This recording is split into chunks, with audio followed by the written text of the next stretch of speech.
Hai semua, kenalin aku Devina. Itu bener-bener pertama kali banget aku bikin podcast.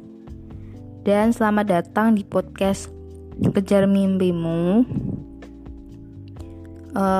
Kita tahu sekarang itu kita lagi ngalamin masa-masa yang berat karena adanya virus corona ini, yang tadinya kita bisa sekolah, kuliah secara langsung, terus tiba-tiba kita harus ngelakuin itu semuanya dari rumah.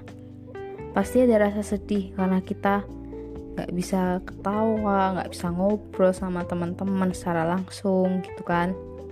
Tapi jangan jadikan itu alasan buat kalian gak belajar ya. Aku juga mau ingetin nih buat kalian, kalau kalian keluar rumah tetap pakai masker dan lebih baik kalau kalian bawa ini hand sanitizer ya.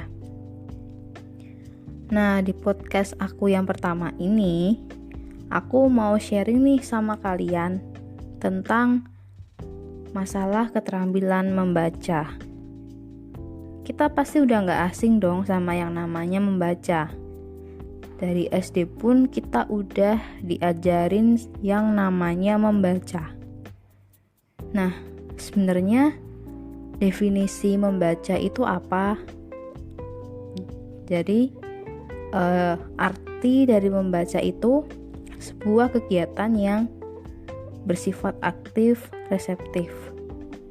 Pasti nih ada yang bertanya-tanya gini, aktif reseptif itu apa sih gitu? Kalau lebih simpelnya itu kita bisa memahami apa yang kita baca. Dan membaca itu juga punya tujuan. Tujuannya itu menambah wawasan, terus menjadi kesenangan untuk diri kita sendiri. Dan yang lebih penting menurut aku itu kita bisa dapat informasi yang baru.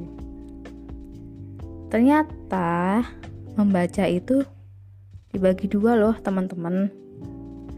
Yang pertama itu ada membaca permulaan, yang artinya kita itu melek huruf, atau yang lebih singkatnya itu kita bisa menuliskan dan paham sama apa yang ada di bacaan itu gitu, kayak lambangnya, huruf-hurufnya gitu.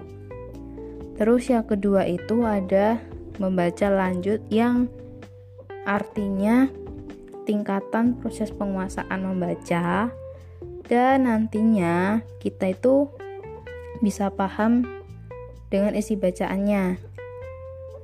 Kalau aku persingkat gini, di tingkat yang pertama itu kan kita cuma paham sama lambangnya, sama huruf-hurufnya gitu kan. Tapi di tingkat yang kedua itu kita udah mulai ngerti nih sama isi dari bacaannya itu sendiri.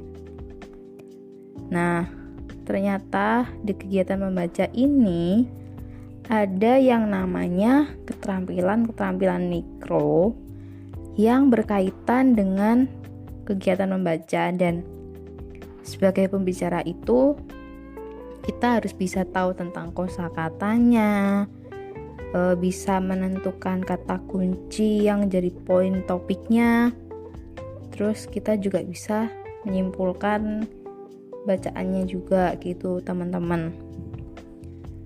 Nah, gimana penjelasan aku tadi tentang keterampilan membaca? Tapi aku berharap teman-teman bisa paham ya sama penjelasan aku yang tadi aku udah jelasin itu tentang membaca.